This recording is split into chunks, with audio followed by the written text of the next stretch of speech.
আবু জাহিল্লা তো ছিল সবচেয়ে বড় নেতা, ঠিক না? 1000 বাহিনী লইয়া যে গেছিল, এটার সেনাপতি ছিল আবু জাহিল্লা। অহংকার ছিল বেশি, তাকব্বরি ছিল বেশি, পাওয়ার ছিল বেশি, যে আমার সৈন্য আছে 1000। আল্লাহ হয় তুই পাওয়ার লইয়া গেছ, অহংকার লইয়া গেছ।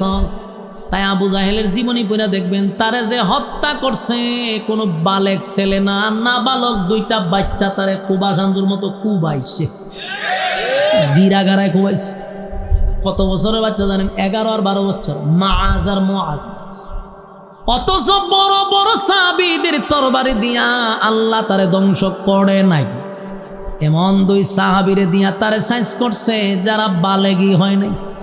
কেন জানেননি? কারণ সে অহংকার নিয়ে ঢুকছিল, তাকব্বরি দেখাইছে। আমার সৈন্যবাহিনী 1000, মুহাম্মদের মাত্র 300। এরা গরিব, এদের কাপড় নাই, এদের অস্ত্র নাই। আমার কত অস্ত্র, কত বাহিনী। কিন্তু আল্লাহ আবু জাহিল্লারে নাবালক 2টা বাচ্চা দিয়া সাইজ করছে জনমের মতো।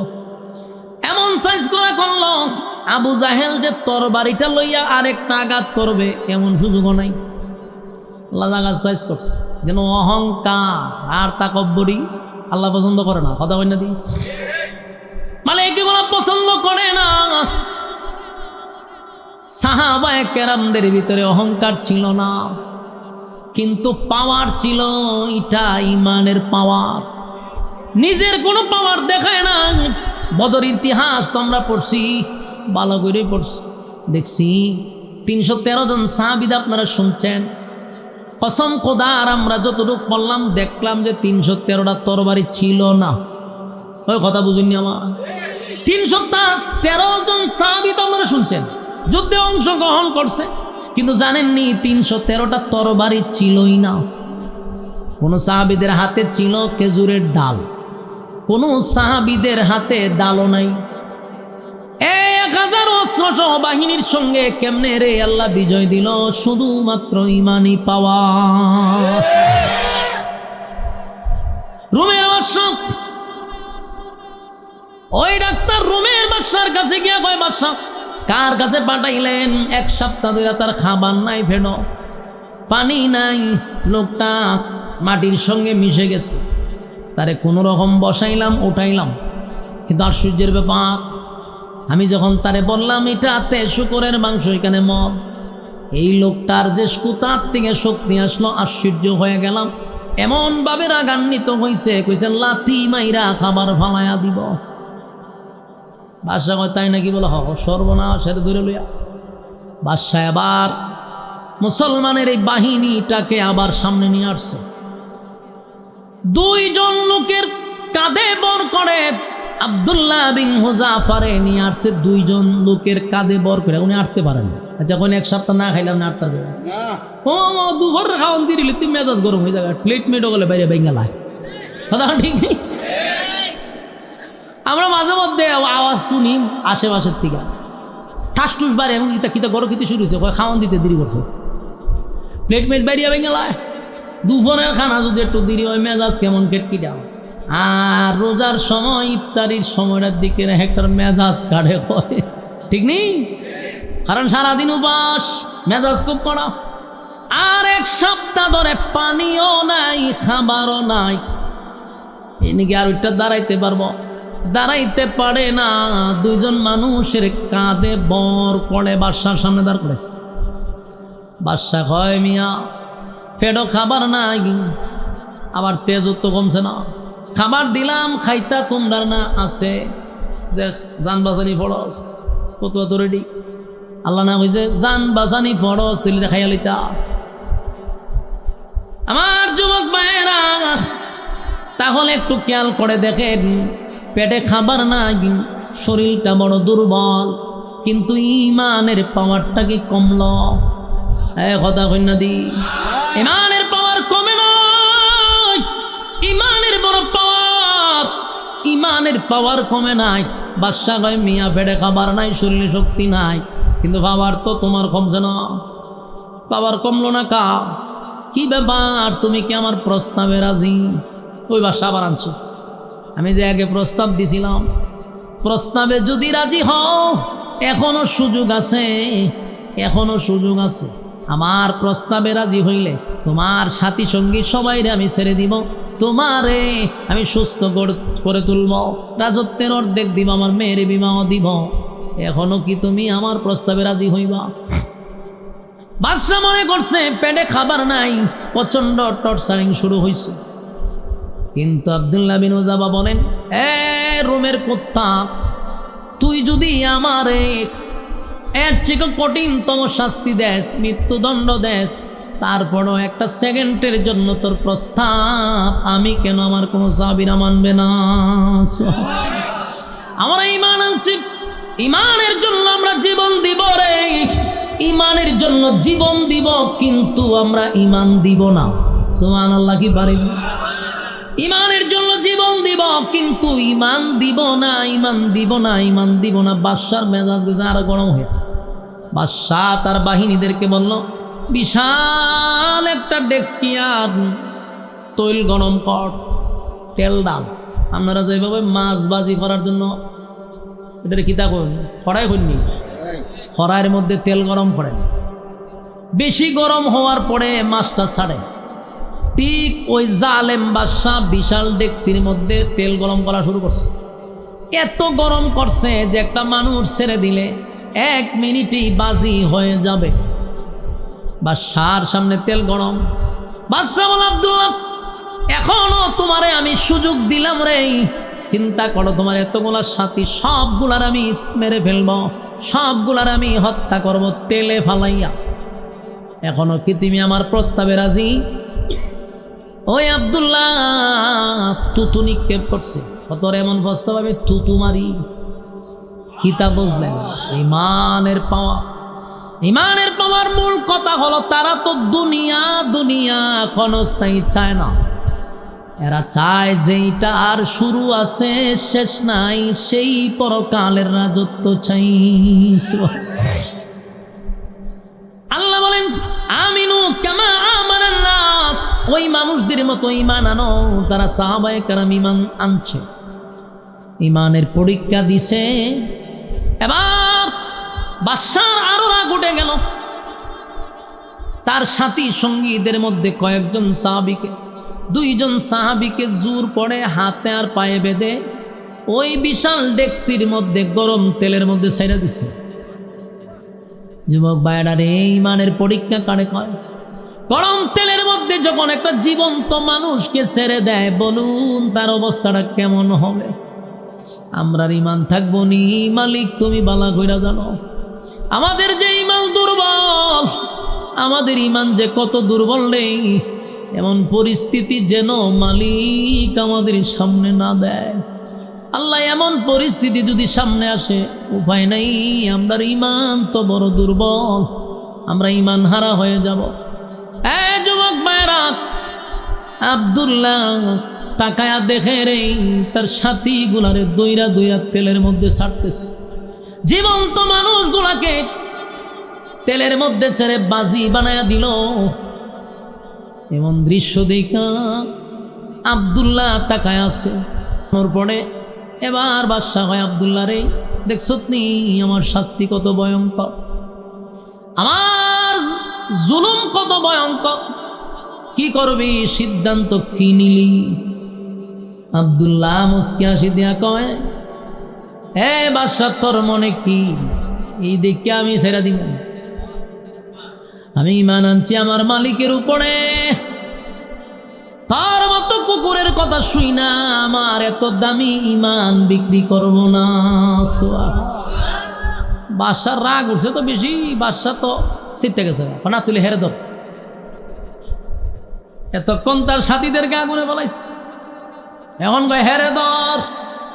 আমার সামনে দাঁড়াইয়া বারবার আমারে টেট দেয়, আমারে হুমকি দেয়, তারে ধর। আব্দুল্লাহ রে হাতে বাঁধছে, পায়ে বাঁধছে, বাইন্দা তেলের সামনে লইয়া গেছে, তেলের সামনে তেল টকবক করতেছে। বাদশাহ বলে, এই লোকটাকে তোমরা তেলে ছেড়ে দাও, তার ঈমান কত বড় আমি দেখতে ছাড়ব। যখন তারে তেলের সামনে নিছে রে, আব্দুল্লাহর চোখ দিয়া পানি পড়ে, চোখ দিয়া পানি পড়ে।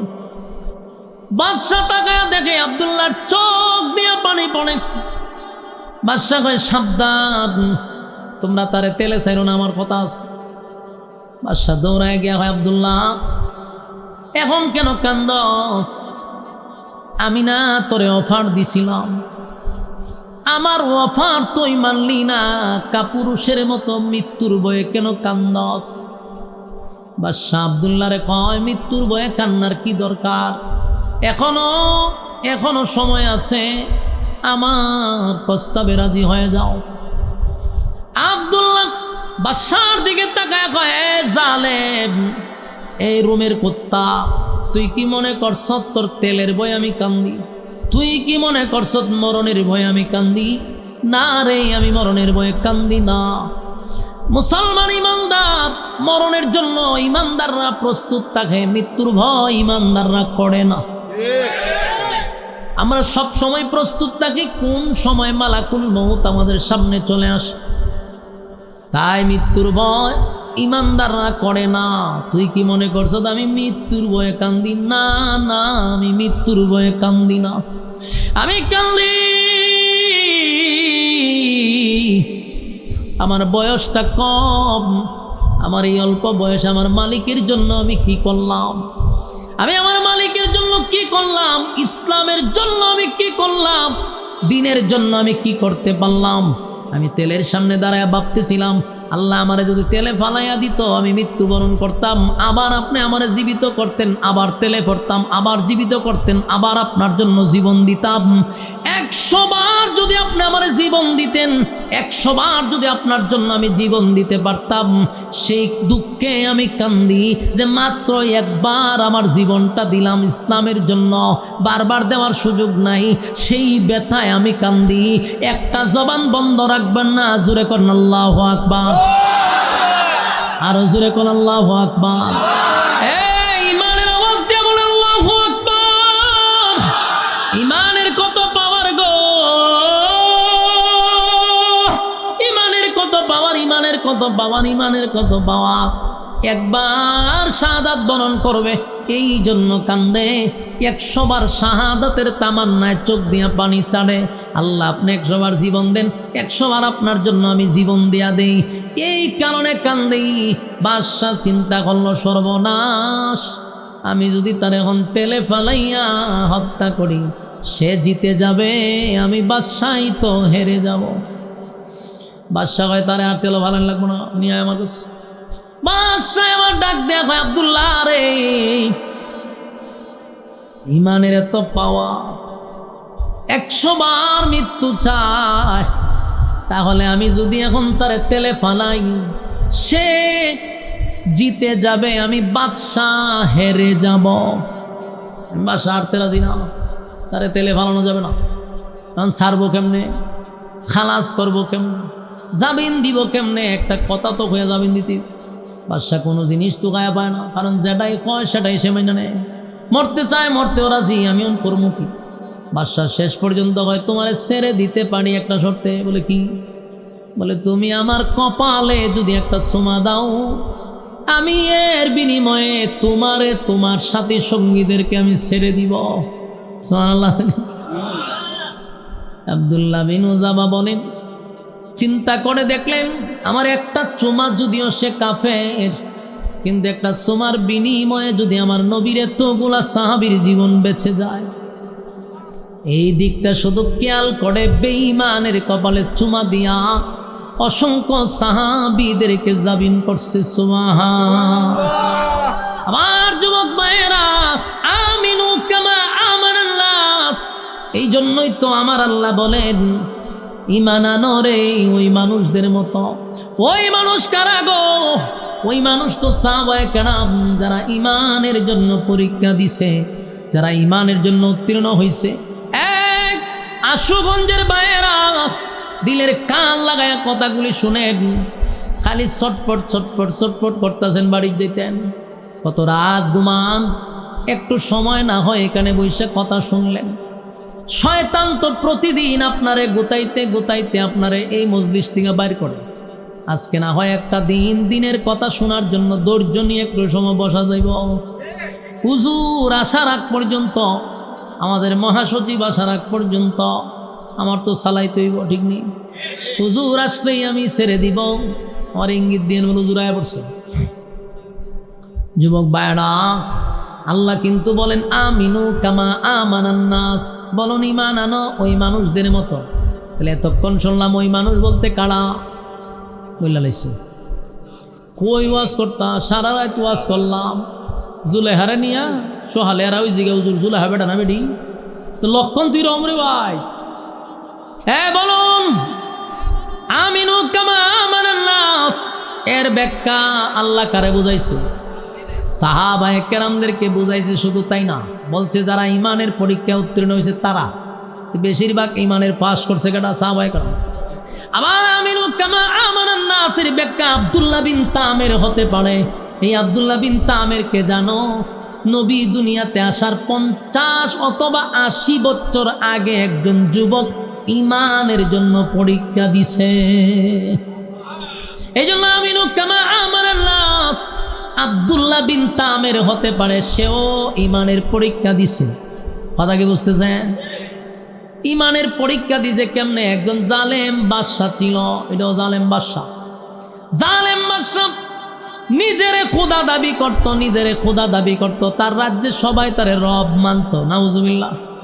শুধুমাত্র এই ছেলেটা বাদশারে খোদা মানে না, বাদশারে রব মানে না। এই জন্য বাদশা ক্ষিপ্ত হইয়া যুবকটারে গ্রেপ্তার করছে। যুবকরে রিমান্ডে মারতে মারতে কয়, বল তোরে সেই আসল রবের পরিচয় কে দিছে? মাইরের কারণে যুবক বলল, অমুক জায়গায় এক পাদ্রী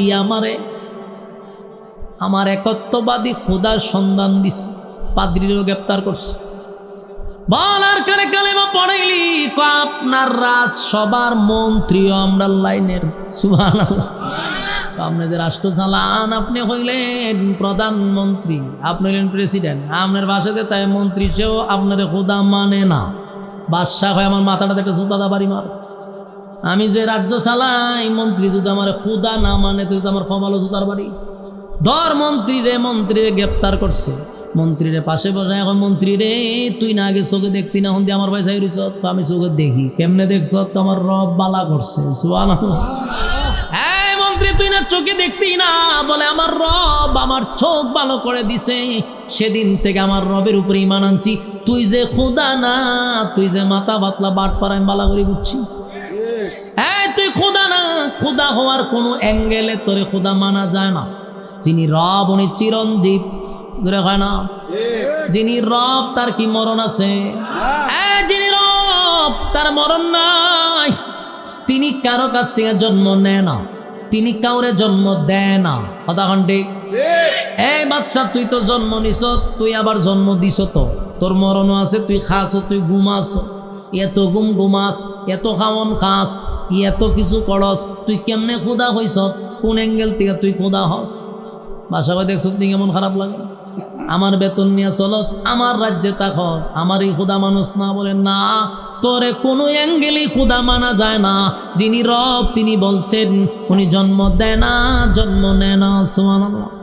লাম ইয়ালিদ ওয়া লাম ইউলাদ, আমি আল্লাহ কাউরে জন্ম দেই না, কারো কাছ থেকে জন্ম নেই না। কথা হয় না? এই আল্লাহ কি কারো কাছ থেকে জন্ম নেয়? আল্লাহ কি কাউরে জন্ম দেয়? কথা কইনা দি সব জায়গায় চুপ থাকে না, ইমান যাইব। বলেন আল্লাহ জন্ম নেয়, জন্ম দেয়। ওয়ালাম ইয়াকুল লাহু কুফুয়ান আহাদ, আল্লাহ বলেন আমার সমকক্ষ সমতুল্য কেউ নাই, কেউ নাই, কেউ নাই। সুবহানাল্লাহ। আল্লাহ বলেন লা তাখুযুহু সিনাতুন ওয়ালা নাওম, আল্লাহ বলেন আমার ঘুম নাই, আমার তন্দ্রাও নাই। সুবহানাল্লাহ। জানি আমার ঘুমও নাই, আমার তন্দ্রাও নাই। কথা কই না? না আমার জানাইতিব না, আইলে তো মানুষ এই লড়াচড়া করি না। লড়াচড়া করলে কে আর ওয়াজ করতে মন চায়? হুজুর যদি না আসে আমারও তো জানাইতে, বলে হুজুরে লাগাই দিছি চলতে, তাও কেমনটা তো না। না আসলো আমার জানান। হ্যাঁ বস, আসছে হুজুর, আসছে। হ্যাঁ হুজুর আইছে, বোন লরে কা বন বন হুজুর আইছে। কথাগুলি দিলের কান লাগায় শুনেন। আমাদের হেফাজতের মহাসচিব হাজার আলেমদের উস্তাদ চলে আসছে। হুজুর আসতে দেরি, আমার ছাড়তে দেরি নাই। বসুন, কথাগুলি শেষ করতে দেন, মনোযোগ দিয়ে শুনেন। বলুন আল্লাহর ঘুম আছে? আল্লাহর ঘুম নাই, মালিকের তন্দ্রা নাই। ওই বাদশাহ মন্ত্রী বলে তোর ঘুম আছে, তোর খাওয়ান আছে, তুই জন্ম দেশ জন্ম নেস, সুতরাং তোরে খোদা মানা যাবে না। বাদশাহ, জালেম বাদশাহ এমন ভাবে নির্যাতন করছে, করাত দিয়া মন্ত্রীর 2 ভাগ করে লইছে। নাউজুবিল্লাহ। কিন্তু মন্ত্রী ইমান দেয় না, ফাদ্রিরেও করাত দিয়া 2 ভাগ করছে, ইমান দেয় নাই রে।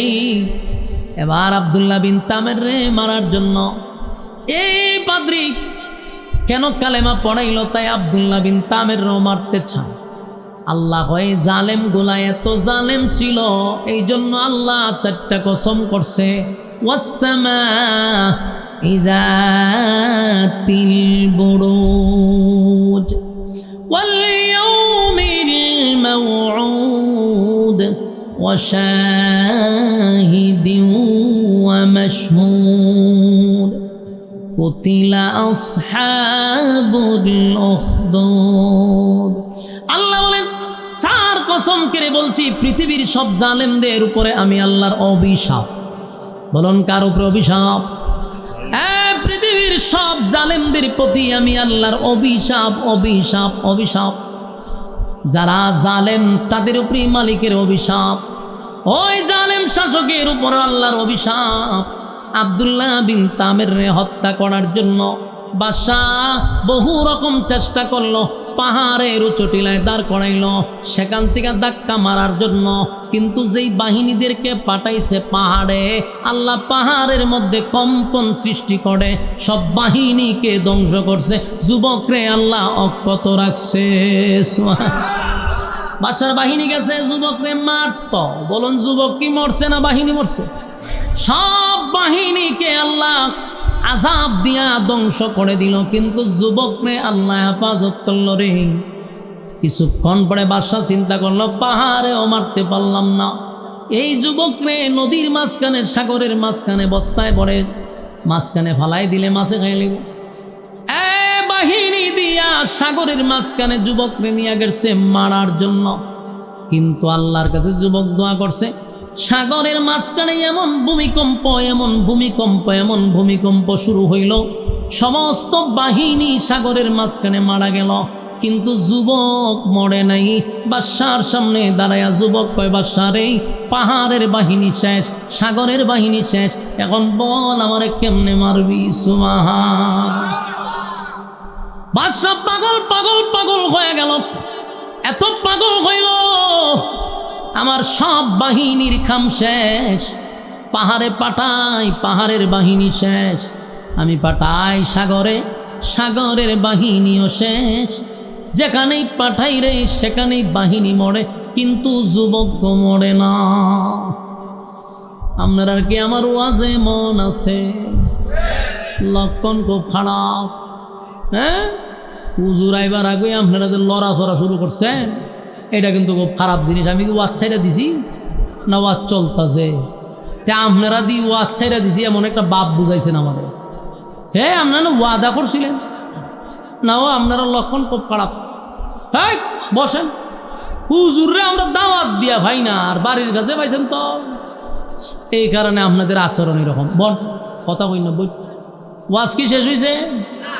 চলতো নি, লক্ষণ দিয়ে হয় না। কথাগুলি মনোযোগ দিয়ে শুনেন। আপনাদের কি মনে হয় এতক্ষণ গিচ্ছা চলছে? কসম খোদার একটা কথাও আমি মন থেকে বলি নাই, মন গড়া বলি নাই। প্রতিটা কথা কোরআন থেকে আপনাদেরকে বোঝাচ্ছি, আর বড় মনোযোগ নাই। এটা আগে হইলেন না,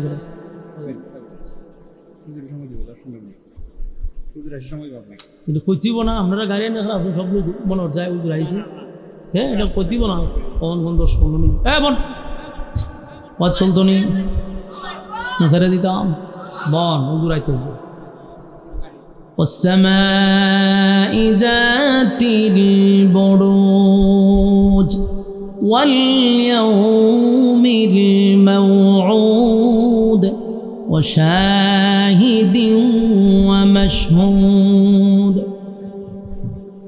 এই চারটা কসম ওয়াসসামাই যাতিল বুরুজ অসংখ্য তারকা বিশিষ্ট আকাশের কসম ওয়াল ইয়াউমিল মাউউদ পরকালের কসম যেখানে বিচার হবে ও শাহিদ ওয়া মাশহুদ ইয়াউমুল জুমআ ইয়াউমুল আরাফা দুইটা কসম শেষ আয়াতে দুই কসম এর আগে দুই কসম মূল চারটা কসম চার কসম কে আল্লাহ বলেন কুতিলা আসহাবুল উখদুদ আল্লাহ বলেন আকাশের কসম নক্ষত্রের কসম কিয়ামত দিবসের কসম আল্লাহ বলেন ইয়াউমুল জুমআ যেই দিনটা ঘুরে ঘুরে তোমাদের সামনে আসে সেই দিনের কসম ওয়া শাহিদিন ওয়া মাশহুদ এবং আল্লাহ বলেন যে আরাফার দিনের কসম চার কসম করে বলেন কুতিলা আসহাবুল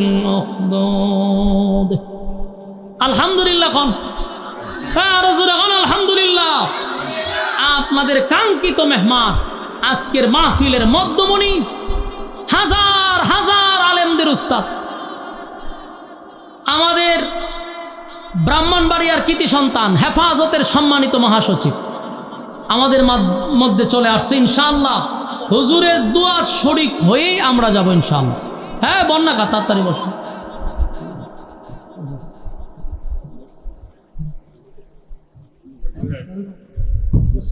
সমস্যা নেই কাছে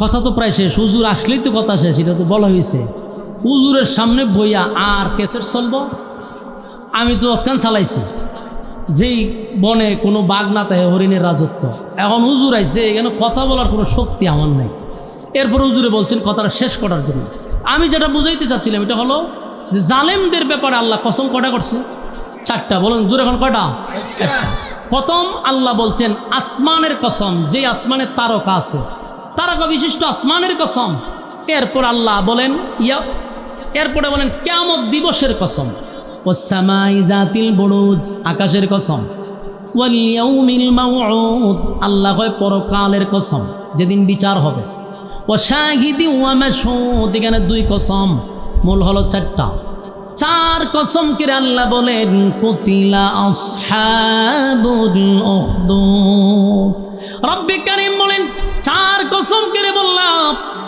যারা জালেম তাদের উপরে আমি আল্লাহর অভিশাপ গর্ত যারা খনন করে তাদের উপরে আমি আল্লাহর অভিশাপ বলুন অভিশাপ কারে দিছে যারা জালেম যারা জুলুম করে তাদের উপরে আল্লাহর অভিশাপ চারটা কসম করে বলছে গর্ত খননকারীর উপরে আমি আল্লাহর অভিশাপ তাহলে এই সূরা নির্যাতিত সাহাবীদেরকে সান্ত্বনা দিল যেই ঘটনা ঘটছে নবী আসার বহু আগে সেই ঘটনা সাহাবীদেরকে শুনাইয়া নির্যাতিত মুসলমানদেরকে শুনাইয়া সান্ত্বনা দিছে ইমানি জজবা আরো বেড়ে গেছে ঠিক কিনা আজকের আলোচ্য বিষয় আমরা আলোচনা করছি ইমান নিয়ে সুতরাং ইমান যখন আমরা নিজেরা ইমানদার দাবি করব তাহলে বুঝে নিতে হবে আমাদের উপরে পরীক্ষা আসবে কথা এখন ঠিক নেই পরীক্ষা আসবে পরীক্ষায় যারা উত্তীর্ণ হবে আল্লাহ বলেন কানাত লাহুম জান্নাতুল ফিরদাউসি নুজুলা আমি ইন্নাল্লাযীনা আমানু ওয়া আমিলুস সালিহাত আল্লাহ বলেন যারা ঈমান আনছে নেক আমল করছে কানাত লাহুম জান্নাতুল ফিরদাউসি নুজুলা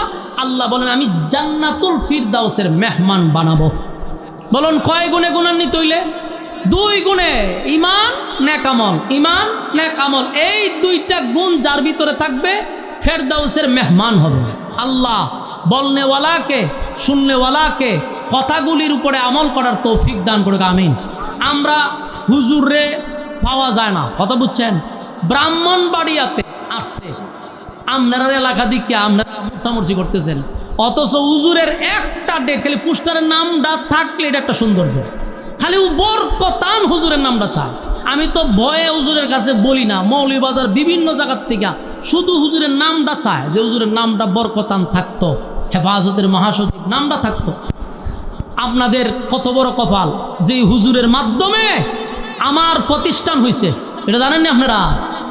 আজীবন যতদিন বেঁচে থাকবো আমি কোনোদিন এই কথাগুলি আমি বলবো না। আল্লাহ তাআলা আমার এই হুজুরের হায়াতের মধ্যে আরো বরকত দান করুক।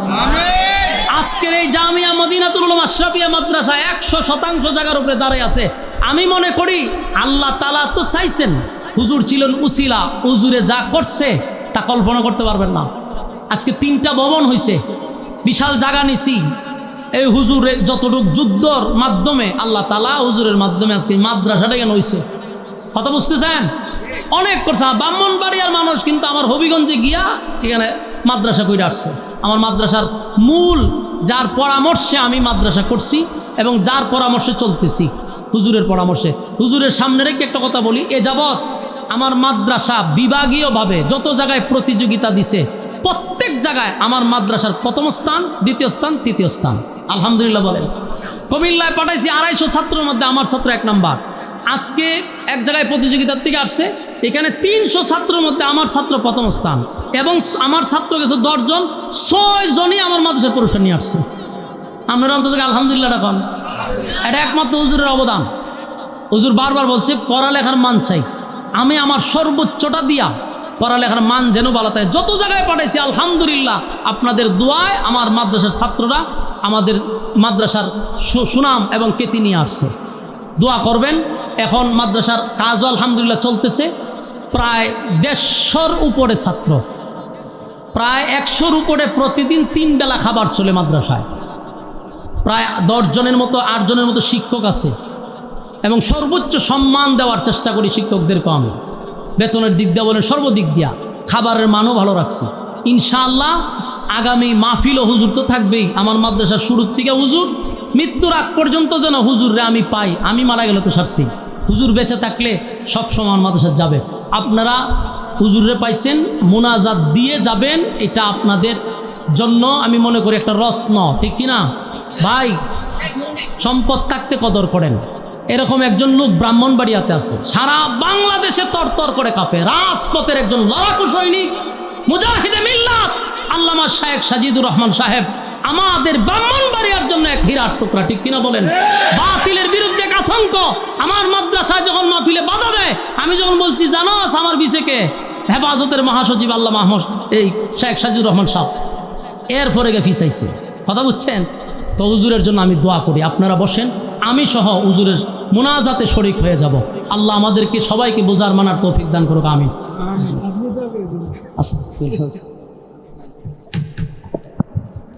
পিছনে যারা দাঁড়ায় আছেন একটু বসে যান, পিছনে যারা দাঁড়ায় আছেন সামনের দিকে এসে বসে যান। এই মুহূর্তে আমাদের 5 দিন ব্যাপী পবিত্র কোরআন তাফসীর মাহফিলের সর্বশেষ অধিবেশনে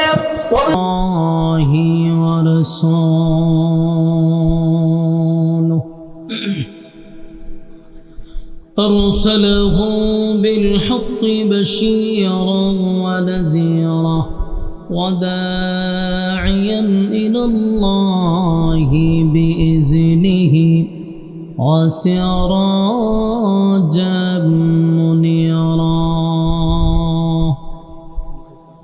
أما بعد فأعوذ بالله من الشيطان الرجيم. بسم الله الرحمن الرحيم. والسماء ذات البروج واليوم الموعود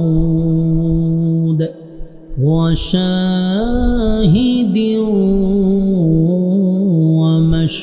ومشهود. قتل أصحاب الأخدود. صدق الله العظيم. দুরূদ শরীফ পড়েন। আল্লাহুম্মা সাল্লি আলা মুহাম্মাদিন ওয়া আলা كما صليت على إبراهيم وعلى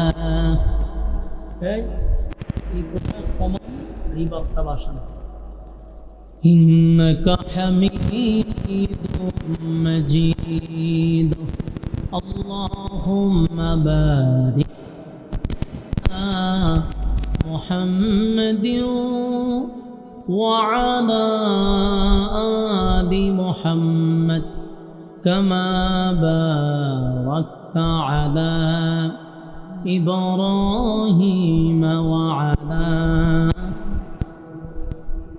إنك حميد مجيد الحمد لله বগুড় তফসির কমিটির উদ্যোগে আয়োজিত 5 দিন ব্যাপী তফসিরুল কোরআন মাহফিল সভাপতিত্ব করছেন হাফেজ মৌলানা মুফতি সুলাইমান আরমানি সাহেব আরখামি সাহেব। আজকের মাহফিলের যিনি আখিরি মোনাজাত করবেন রাজপথের লড়াকু সৈনিক হাজারো আলেমদের উস্তাদ বাংলাদেশ হেফাজত ইসলামের সম্মানিত মহাসচিব এবং মহাপরিচালক জামিয়া দারুল আরকাম মাদ্রাসার সম্মানিত প্রতিষ্ঠাতা প্রিন্সিপাল আল্লামা শায়েখ সাজিদুর রহমান সাহেব দামাত বরকাতুহুম, আপনাদের এই 5 দিনের অনেক বড় বড় উলামায়ে কেরাম এখানে তশরিফ আনছেন। বাংলাদেশের উল্লেখযোগ্য আলেমদের কদম এখানে পড়ছে আলহামদুলিল্লাহ। এই সব উলামায়ে কেরামদের মধ্যে সবচেয়ে নগণ্য অযোগ্য একজন ব্যক্তি হলাম আমি। তারপরে দোয়ার উদ্দেশ্যে আমি আপনাদের সামনে উপস্থিত হয়েছি। আপনাদের সামনে আল্লাহ যদি তৌফিক দান করে কিছু কথা যেন আল্লাহ আমার জবান দিয়ে বাহির করে দেয়, আপনাদেরকেও যেন শ্রবণ করার তৌফিক দান করে, সকলেই বলে আমিন। যেহেতু আমার পরে হেফাজতের মহাসচিব আল্লামা শায়েখ সাদিউর রহমান সাহেব মোনাজাত করবেন, ওই দিক খেয়াল করেই আমার বয়ানটা ওইভাবেই করতে হবে। হুজুর আসলেই বয়ান শেষ। আপনারা যারা রাস্তাঘাটে দাঁড়ায় আমারে দেখতেছেন, বোঝা যায় আমি ফটো মারছি আর বেগে করে সাপ আনছি, একটু করে সাপ খেলা দেখাবো, মানে লক্ষণটা এইরকম বোঝা যায়। ওই দেন না হাড়িয়া দেখতেছে হুজুরে কিতাব বাইর করে। আমি ভাই সাপটা আনছি না, বসেন, দাঁড়ায়া দেখছি মানে সাপ খেলা দেখেন। ওয়াজ মাহফিল জায়গা এইটা টং টং শীষ মিশিটা বন্ধ করেন, এই শীষ এই নয়েজ দেয় কেন, নয়েজ বন্ধ করেন। মেহেরবানি কইরা আল্লাহর হস্তে প্যান্ডেলের ভিতরে বসেন। দীর্ঘক্ষণ সময় বসছেন, আপনাদের হাজতের দরকার থাকতে পারে, প্রস্রাব আরও কোনো হাজত থাকলে কইরা প্যান্ডেলের ভিতরে বসে যান। লম্বা সময় কথা বলার সুযোগ নেই। পিছনে বড় একজন লোক আছে, হজরত দোয়া করবেন, তাই আপনারা মেহেরবানি করে প্যান্ডেলের ভিতরে বয়ে গেলে আমারও কথা বলতে সুবিধা হবে। এখানে যতক্ষণ বসা থাকবেন নাজালাত আলাইহিমুস সাকিনা, উপর থেকে সাকিনা রহমত নাজিল হবে। আসিনি আশুগঞ্জ সুবহানাল্লাহ থাকলে কইবেন। প্যান্ডেলের বাহিরে কিন্তু এই রহমত নাজিল হবে না, এটা কিন্তু ভিতরে, ঠিক না? আর যারা রাস্তাঘাটে দোকানপাটে আড্ডা মারতেছেন, আগামীকাল পর্যন্ত যদি আজরাইলে আপনারা না ধরে, তাহলে এই আড্ডাটা কালকেও মারতে পারবেন। কিন্তু আগামী 1 বছরের ভিতরে বাচ্চা থাকলে ওই মাহফিলটাতে বসার কোনো সুযোগ তোমা কথা দেখা না। 1 বছর বাচ্চা থাকলেও আপনি মাহফিল আর বইতে পারতেন না, কিন্তু বাচ্চা থাকলে আপনি আড্ডা মারতে পারবেন। তাই আজকের আড্ডা বাদ দিয়া 5 দিনের শেষ দিন মাহফিলে বৈশা হুজুরের মোনাজাতে শরীক হইয়া বাড়িতে গেলে একটা তৃপ্তি পাইবেন। যাই হোক, আমরা মোনাজাত দিয়ার পরে বাড়িতে যেতে পারছি। মেহেরবানি কইরা আমরা শয়তানের দুকাত না পড়ে প্যান্ডেলে বসে যাই। কারণ প্রত্যেকটা মানুষের সাথে ভাই শয়তান কিন্তু তাকে, আর এই শয়তান চাইতো না আপনার এইখানে বসায় রাখতে। বিভিন্ন ওয়াসওয়াসা দিয়ে আপনার বাইরে নিব। বিড়ি খাইবার যারা অভ্যাস আছে এরা 2টা টান দিয়ে আয় পড়ম, হুজুর খালি শুরু এনে করছে, টান দিতে আর কয় মিনিট লাগবে, এরকম কইরা আপনার উড়াইব। আপনি গেছেন তো টান দিতেন, টানে টানে আপনার বাড়িতে নিয়ে যাবে। এই জন্য শয়তানকে সুযোগ না দিই, আমরা মজলিসে বসে যাই। আল্লাহ সবাইকে বুঝার মানার তৌফিক দান করুক, আমিন। আমি আপনাদের সামনে সূরা বুরুজ এর প্রথম অংশটা তেলাওয়াত করছি। এই সূরা আসলে নাজিল হয়েছিল নির্যাতিত মুসলমানদেরকে সান্ত্বনা দেওয়ার জন্য। বলুন, নির্যাতিত মুসলমানদেরকে সান্ত্বনা দেওয়ার জন্য। ভাই সাহেব, আপনারা কিন্তু ব্রাহ্মণবাড়িয়ার মানুষ, এটা জানেন না আপনারা? না মমে শিখাইছেন? ব্রাহ্মণবাড়িয়ার মানুষের কিন্তু আওয়াজ বেশি, তর্জন গর্জন বেশি। এটা আপনি আমরা আওয়াজ দিয়ে বুঝাইতে হইব। মাইকের আওয়াজ ফ্যান্ডেলও যায়নি, পর্যাপ্ত পরিমাণ যায়নি, তা আওয়াজ দিন না কেন? আয়েন আয়েন, এই যে আপনি না এলো আল্লাহ আপনারা আনাইতেছে।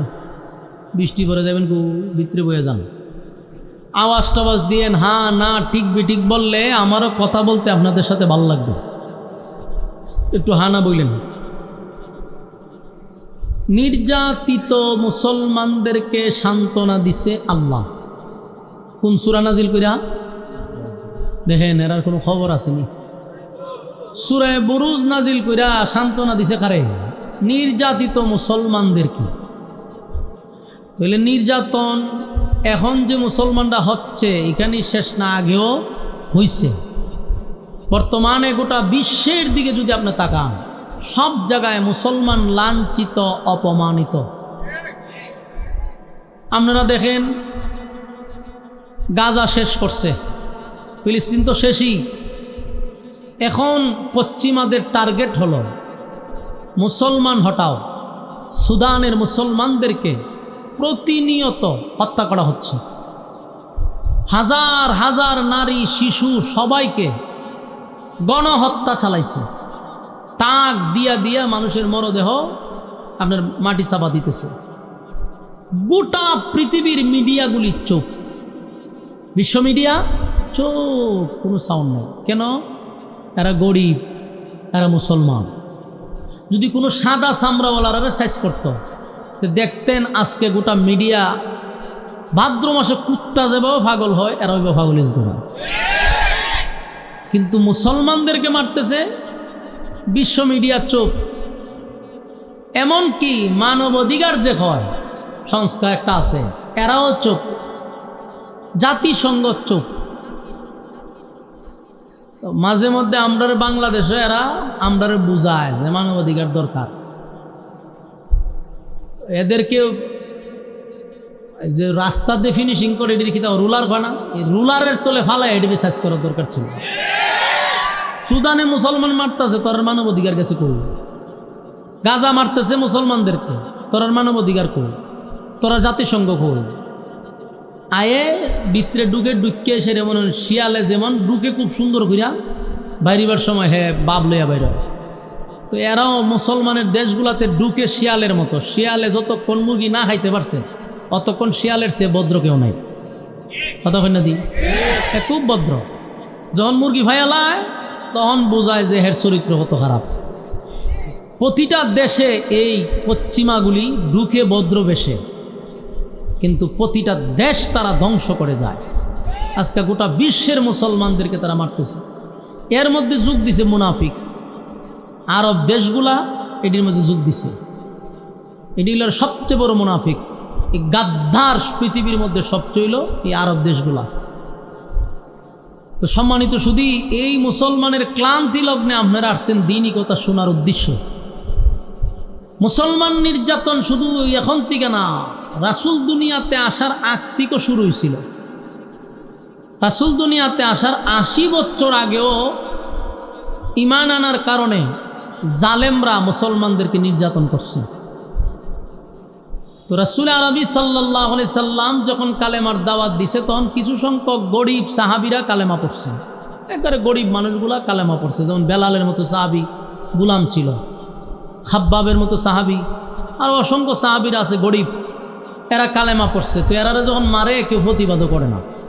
যখন বেলাল রে মারে, গুলাম তো কেউ বাঁচায়ও না, কেউ ধরেও না, এত মায়ের মারছে, প্রতিবাদ নাই। এরকমভাবে জায়গায় জায়গায় মুসলমানরা মারতেছে। তো সাহাবায়ে কেরামরা একটা সময় নির্যাতন সহ্য আর করতে পারতেছে না, নির্যাতনের স্টিম রোলার চাপায়া দিছে। এত নির্যাতন, এত নির্যাতন, যারে যেখানে পায় সেখানে মারতেছে। আমরা তো ভাই সোশ্যাল মিডিয়াতে সবগুলা দেখায় না, দেখা যায়ও না, কি পরিমাণ বর্বর স্টাইলে মুসলমানদেরকে হত্যা করতেছে কল্পনা করতে পারবেন না। ভয়ঙ্করভাবে তাদেরকে মারতেছে। কিছুদিন আগে দেখলাম সুদানের একজন কালো মহিলা একটা বাচ্চারে বগলের নিচে রাখছে, কত চেষ্টা করতেছে বাচ্চাগুলোর বাঁচাইবার। এই বাচ্চাগুলির সামনে গুলি দূরে রাখছে, পিস্তল দূরে রাখছে, মার সামনে বাচ্চাদেরকে গুলি করে মারতেছে। রাস্তাঘাটে শুধু মরা দেহ, লাশের স্তূপ করে রয়েছে। কোনো বিশ্ব মিডিয়া এটা নিয়ে কোনো সাউন্ড নেই, কোনো শব্দ নাই। পরীক্ষা কিন্তু শুরু হয়ে গেছে ইমানের, কথা বুঝতেছেন? ইমানের পরীক্ষা মুসলমান শুরু হয়ে গেছে। পরীক্ষায় উত্তীর্ণ হতে হবে। আল্লাহ ইমানদারের জন্য সুসংবাদ দিছে। বলুন কার জন্য? ভাই সাহেব আপনারা একটু আওয়াজ দিয়ে একটু হা না কইয়েন। আপনারা যেভাবে নীরবতা পালন করতেছেন, আপনারা ভিতরে মনে ডিয়াইছে যে হুজুর আমরা এখানে সব বড় বড় বালাম আছে, আপনি কি এর বক্তা, আপনার সাথে যদি জুড়ে জুড়ে আমরা হা না কই দিলে যদি আপনার দাম বেড়ে যাগা, এরম চিন্তাত নিয়ে আপনারা আছে। আমি তো এই চিন্তাত না, আমার কথা আপনারা হা না কইলে আমার কথা বলার আগ্রহটা একটু বাড় লইল। আপনারা ইচ্ছাকৃতভাবে আমার আগ্রহটা কমাইতেছেন, এটা আমার কোনো দোষ নেই। আমার সাথে একটু হা না করেন, তাহলে বুঝবো যে আমার কথা বুঝতেছেন, তখন আর একটা কথা বলতে আমার আগ্রহ তৈরি হবে। বলুন ইমানদারের জন্য কি আছে? পরীক্ষা আছে। ইমানদারকে আল্লাহ সুসংবাদও দিছে পরীক্ষার মাধ্যমে। কোনো মুসলমান ইমানদার ব্যক্তি পরীক্ষা না দিয়ে জান্নাত পাবে না। বলুন বিনা পরীক্ষা আপনারা জান্নাত দিব? ইন্নাল্লাযীনা আমানু ওয়া আমিলুস সালিহাতি কানাত লাহুম জান্নাতুল ফিরদাউসি নুজুলা। আল্লাহ বলেন নিশ্চয়ই যারা ঈমান আনছে এবং নেক আমল করছে, কানাত লাহুম জান্নাতুল ফিরদাউসি নুজুলা, আমি ওই দুই শর্ত যারা মানবে, ঈমান এবং নেক আমল, তাদেরকে আমি জান্নাত দিব। তবে সাধারণ জান্নাত না, জান্নাতুল ফেরদাউস দিব। শুধু দিব এটা বলছে না, বলছে জান্নাতুল ফেরদাউসের মেহমান বানাবো। বলুন তো দেখি কয় শর্তের বিনিময়ে? শেষ বুঝলে লেগেছে ওয়াজ উনতে আইছেন আপনারা, আসো বিশ্বাস না দিই। দুই শর্তের বিনিময়ে আল্লাহ ফেরদাউস দিবে। তো শর্ত প্রথম হইল ঈমান আর হইল নেক আমল। এই দুইটা যার ভিতরে থাকবে তার জন্য সুসংবাদ। তবে দুইটা যার ভিতরে থাকবে তার ইমানি পরীক্ষাও হবে। আপনি দাবি করলেন বলে আমি ইমানদার, আর মসজিদও গেলেন নামাজ পড়লেন বলে আমি নেক আমল করি, এই দাবিতে জান্নাত পাবেন না। আমরা যখনই আপনার ঈমান এবং নেক আমল থাকবে তখন এই নেক আমল আর ঈমানের একটা পরীক্ষা হবে। পরীক্ষা যখন ফাঁস হবেন, কানাত লাহুম জান্নাতুল ফিরদাউসি নুজুলা, আল্লাহ বলেন জান্নাতুল ফিরদাউসের মেহমান বানাবো। পরীক্ষা আসেনি? পরীক্ষা আছে। তো ঈমান কিভাবে আনবো? আমরা যেভাবে দাবি করি এইভাবে ঈমান বলা হয় না। আমরা দাবির কোনো শেষ নাই। যে গাঞ্জা খায় এও কয় আমি ইমানদার, যে নামাজ পড়ে না বেনামাজি এও কয় আমার ঈমান শক্ত আছে, নামাজ না পড়লে গিয়েছে। তাহলে সুদ যে খায় এও কয় ইমানদার, জেনা করে এও কয় আমি ইমানদার, সাদাবাজি করে এও কয় ইমানদার। তো ইমানদার তো সবাই, দাবির বেলায় সবাই, কিন্তু কাজের বেলায় ইমানদার কতটুক ঈমান আছে এটা পরীক্ষা করবে আল্লাহ। ওই পরীক্ষায় যখন আপনি উত্তীর্ণ হবেন, আল্লাহ হয় বিনিময়ে আমি ফেরদাউস দিব। তবে বিনা পরীক্ষা না, ঈমান হতে হবে শক্তিশালী।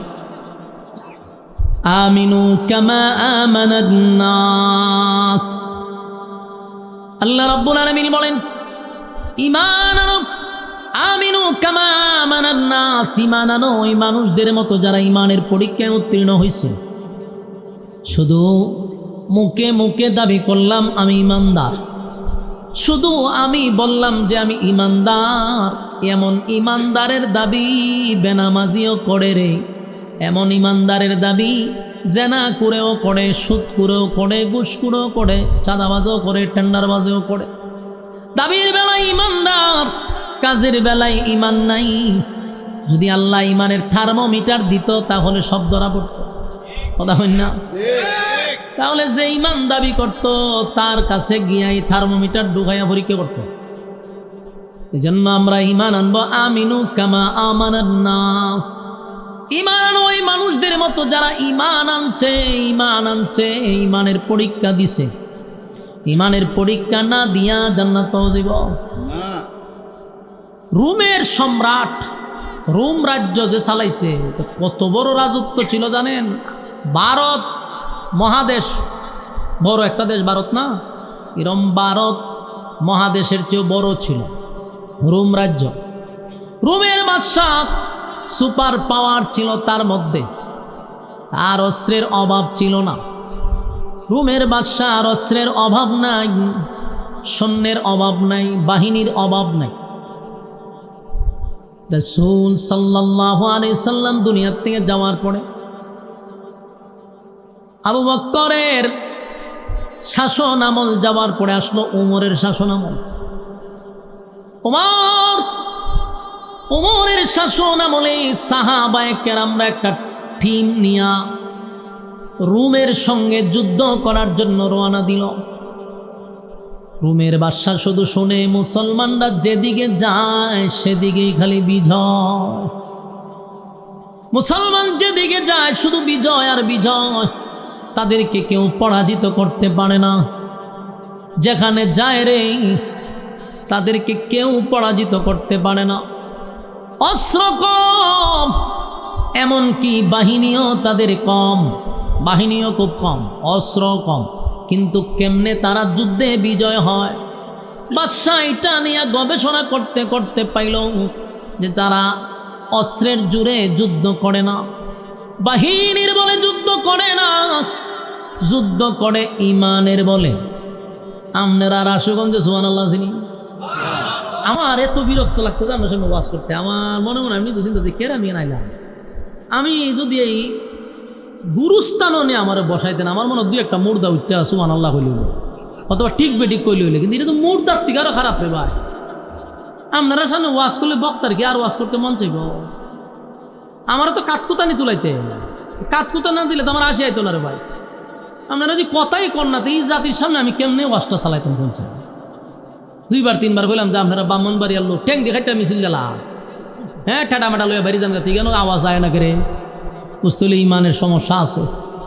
ইমান যার যত জজবা বেশি তার আওয়াজ বেশি, যত ইমানের দুর্বলতা আছে এর আওয়াজেরও দুর্বলতা, এর জজবাও কম। ঠিক কইেন না, আরেকবার দেখবেন আমি ভাষার টাকাটা চুপ করে বলেছে, বুঝুন যে ইমান ড্যামেজ হয়ে গেছে। এর বগলের নিচে একটা থার্মোমিটার ডুবাইয়া ঠান্ডা বাইর করতে লই ফয়েন বাড়ি যাবে। বাস্তব না বাস্তব?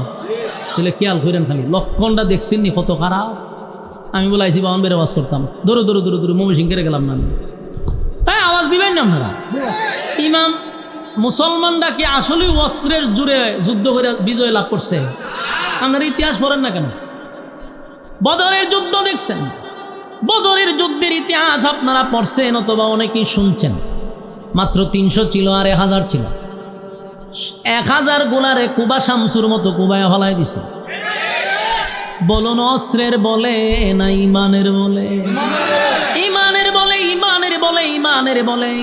মুসলমানরা যেদিকে যাইতো সেদিকেই বিজয়ের পতাকা ওড়াইতো। সব দেশের বাদশারা আশ্চর্য হয়ে যায়। আমরা অস্ত্র লইয়া যাই, আমরা সৈন্যবাহিনী ট্রেনিং প্রাপ্ত সেনাবাহিনী লইয়া যাই, লোহার পোশাক পরে যাই রে।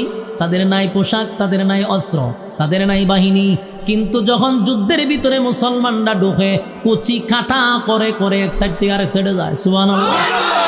এগুলো ইমানের বল, ইমানের ইমানের। আজকে গোটা পৃথিবীতে 200 কোটি মুসলমানের সংখ্যা থাকতেও জায়গায় জায়গায় মুসলমান মার খায়। এর একটাই কারণ, আমাদের ইমান দুর্বল। ইমান দুর্বল হওয়ার কারণে মুসলমানের সংখ্যায় বেশি হওয়ার পরেও আমরা জায়গায় জায়গায় মার খাই। তার কথা হলো ইমান আমরা ড্যামেজ। সুতরাং ইমানের বলে সাহাবায়ে কেরাম যুদ্ধ করছে রে, অস্ত্রের বলে না।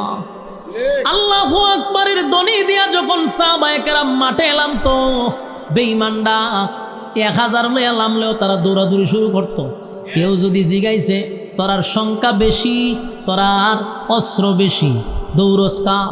ও বাইরে মুসলমানরা তরবারি তুলে একটা, আর উপর থেকে তরবারি লামে 70টা। কারণ তাদের সঙ্গে ছিল ইমানি জজবা। আল্লাহ আসমানি ভাবে তাদেরকে সাহায্য করছে। আল্লাহ সাহায্য করছে যখন তোমার ইমান থাকবে, ইমানের পাওয়ার নিয়ে লম্বা, তখন সাহায্য করবো কে? আজকে আমাদের ইমান বড় দুর্বল, সাহায্য আসে না। রোমের বাদশাহ, উনার সঙ্গে যখন উমরের বাহিনী ছুটল, রোমের বাদশাহ গবেষণা করে দেখছে মুসলমানরা যেদিকে যায় সেদিকে বিজয় নিয়ে আসে। ঘটনা কি? অ্যানালাইজ করে বাহির করল, মুসলমানদের তো অস্ত্র কম, বাহিনীও কম। যেটা পাইছে এটা হলো ইমানের বলে তারা প্রতিটা যুদ্ধে বিজয় লাভ করে। তাই রোমের বাদশাহ তার বাহিনীদেরকে বলল, মুসলমানদের সঙ্গে তোমরা যুদ্ধ করবা, কিন্তু মুসলমানের একটা দলকে তোমরা জীবিত আমার কাছে নিয়ে আসবা। তাদেরকে তোমরা হত্যা করবা না, তোমরা একটা দল আমার কাছে নিয়ে আসবা, আমি মুসলমানদের ইমানের পরীক্ষা করব। রোমের বাদশাহ তৎকালীন সময়ের সবচেয়ে পাওয়ারফুল। রোমের বাদশাহ বলেন, আমি মুসলমানদের ইমানের পরীক্ষা করব। ঘটনাক্রমে মুসলমানদের একটা দলকে রোম সেনাবাহিনীরা আটকায়া ফেলছে। তাদেরকে গ্রেপ্তার করে বাদশার সামনে নিয়ে আসছে। বাদশাহ বলল, সবগুলারে লকাবে ঢুকাও। সবগুলারে লকাবে ঢুকাইছে। একদিন পরে বাদশাহ সবাইকে বলল, মুসলমান দলগুলারে আমার কাছে নিয়ে আসো। বাদশাহ এক জায়গায় বসলেন, মুসলমানদের যে বাহিনীটাকে তারা আটকাইছে এটা নিয়ে আসছে। বাদশাহর সামনে যখন দাঁড়াইছে, বাদশাহ বলল, তোমাদের মধ্যে কে নেতা? তোমাদের মধ্যে নেতাকে আমি একটু দেখতে চাই। মুসলমানদের যিনি সেনাপতি ছিল, যিনি আমির ছিল, আব্দুল্লাহ বিন হুযাফা রাদিয়াল্লাহু তাআলা আনহু, নবীর একজন সাহাবী। উনি হাত তুলে বললেন, আমি তো এদের নেতা, আমি হলাম তাদের মধ্যে নেতা, তাহলে তুমি আমার সামনে আসো। আব্দুল্লাহ বিন হুযাফা চেহারা সুরত দেখতে খুব সুন্দর, বডিওয়ালা, চেহারা সুন্দর। বাদশাহ কইল, এত সুন্দর চেহারা, এত চমৎকার একটা বডি, তোমার যোগ্যতা আছে, চেহারা আছে, বডি আছে, প্রশিক্ষণ আছে, এমন একটা ব্যক্তি তুমি কেমনে রে এমন একটা দলের সঙ্গে তুমি যোগ দিলা? বাদশাহ কইতেছে, আব্দুল্লাহ, তোমার বাহিনীদেরকে আমি গ্রেপ্তার করছি, সবগুলারে আমি মৃত্যুদণ্ড দিব, কিন্তু তুমি যদি আমার একটা শর্তে রাজি হও, ওয়াদা দিলাম তোমার বাহিনী সহ, তোমারে সহ আমি এই মুহূর্তেই খালাস করে দিব। আব্দুল্লাহ বিন হুযাফা তাকায় আছে। রোমের বাদশাহ বলেন, আব্দুল্লাহ, তোমার চেহারা সুরত সুন্দর, আমার মনটা চায় তোমার সঙ্গে একটু আত্মীয় করতে, তোমার সঙ্গে একটা সুসম্পর্ক করতে আমার মন চায়। তবে তোমার সঙ্গে যে আমি আত্মীয় করব, তোমার মধ্যে আমার মধ্যে মাঝখানে একটা ব্যারিকেড হলো, তুমি মুসলিম আমিও মুসলিম। এই ব্যারিকেডটা যদি তুমি সরায়া দাও, তাহলে তোমার সঙ্গে আমি একটা সম্পর্ক করতে চাই, সম্পর্কটা আরো আগায়া নিতে চাই। খুব খেয়াল করেন, ইমানের পরীক্ষা। আল্লাহ বলে, আমিনু কামা আমানান নাস, ঈমান আনো ওই মানুষদের মতো। ওই মানুষ বলতে আল্লাহ সাহাবায়ে কেরামদেরকে বুঝাইছে। কথা কি বুঝতেছেন? যারা ঈমানের পরীক্ষায় উত্তীর্ণ হয়েছে, আল্লাহ তাদেরকে বুঝাইছে। আব্দুল্লাহ বিন হুযাফা ওই বাদশার সামনে দাঁড়ায় আছে। বাদশাকে বলল, কিসের বাধা? বলে, তুমি মুসলিম আমিও মুসলিম, মুসলিম আর অমুসলিমের সঙ্গে তো সুসম্পর্ক হয় না, মাঝখানের ব্যারিকেডটা সরায়া দাও। আব্দুল্লাহ রে, আমি তোমার একটা অফার দিই, তুমি যদি আমার কথা মেনে নাও, সম্পর্কটা আরো আগায়া নিব। তুমি আমার কথা মেনে নিলে 1 নাম্বার হলো তোমার সাথী সঙ্গীদেরকে আমি ছেড়ে দিব, সবচেয়ে গুরুত্বপূর্ণ যে বিষয়টা হলো তুমি দেখতে সুন্দর, এই রাজ্যের সবচেয়ে সুন্দরী রূপসী একটা মেয়ে আছে, এটা হলো আমার, তাও আবার আমার একটা মেয়ে। গোটা রাজত্বের মালিক হলো আমার মেয়ে। তুমি যদি আমার কথা শোনো, আমার মেয়েটারে তোমার কাছে বিবাহ দিয়া দিব। বুঝতেছেন নি কথা? কথা শুনেন আর নিজের ইমানের দিকে খেয়াল করেন। আমরারে যদি ডক্টর ইউনুসে ডাক দিয়ে নিয়ে হয় হুজুর ইতা করতেন দোল কইরা আমার মেয়েটারে বিয়ে দিলাম না আপনাদের, হ্যাঁ, আর আমার রাজত্বটা আপনারা তো দিয়ে আমি যাবো গাড়ি। হুজুরও বেশ কি মাইরা কইতো জামানার এখন মাইনা লাই পরে আবার কালেমা হইরালাম মনে কথা হয় না দি ফতুয়া তো রেডি, হ্যাঁ, আগে ব্যবস্থা করে লই ফরে যাটা এবার ওই বলে। কোরআন যারা মানে না দেখবেন তাদের সঙ্গে মৌলবী আছে না নাই? সব জায়গায় মৌলবী আছে রে। কি বুঝলেন? কথা মিলেনি? মা এইভাবেই মানত। আমরা যদি হয়ে রাধি কোরআন মানে না, এখন না মানলে কি দিছে আমরা আসি না সাথে মানা মনে, তো এইটাও হইল যে হ মাইয়া বিয়া করে লেগে ইমান গেলে আবার ইমান আনুম নে। ইমানের দুর্বলতা আমাদের মধ্যে বহু গুণ। তাই আল্লাহ বলেন আমিনু কামা আমানান নাস, ইমান আনো ওই মানুষদের মতো। ওই মানুষ বলতে সাহাবায়ে কেরামদেরকে বোঝায়া গেছে। ইমানের পরীক্ষায় তারা উত্তীর্ণ হয়েছে। ইমানের পরীক্ষা দিয়া দুনিয়াতেই জান্নাতের সার্টিফিকেট পাইছে। দুনিয়া থাকতেই আল্লাহ ঘোষণা দিছে অমুকরে আমি জান্নাতের ঘোষণা দিলাম। নবী বলছেন তুমি জান্নাতি, তুমি জান্নাতি, তুমি জান্নাতি, সুবহানাল্লাহ। দুনিয়ায় থাকতে জান্নাতের সুসংবাদ পায় রে। দুনিয়ায় থাকতে জান্নাতের সুসংবাদ পায়। এমনে এমনে নয়, ইমানের পরীক্ষা দিয়া, ইমানের পরীক্ষা দিয়া, ইমানের পরীক্ষা দিয়া। আমরার মতো এমন দুর্বল ইমান হইলে 5 টাকার চা খাওয়াইলে আমরা ইমান বিক্রি করি। বাস্তব বুঝেন অবস্থা। রং চা খাওয়াইলি তুই হয় বুট কারে দিবি, হয় আপনারই দিব। রং চার মধ্যে যে পরিমাণ আদা দিছেন বুট তো আপনারই দম লাগে। গুরু মার্কায় খাওয়াইছে রং চা, বৈশ মার্কায় হয় দুধ চা দিব।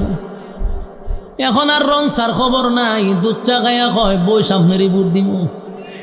কিছুক্ষণ পরে ছাগল আইছে, ছাগল আয়া হয় বুট কারে দিবি রে। কফি খাওয়াইয়া দিলাম, কফি আপনি খাওয়াইছেন, ছাগল বুট তোরে দিমু। বলুন বুট কয়টা? হ্যাঁ এখন বুট কয়টা?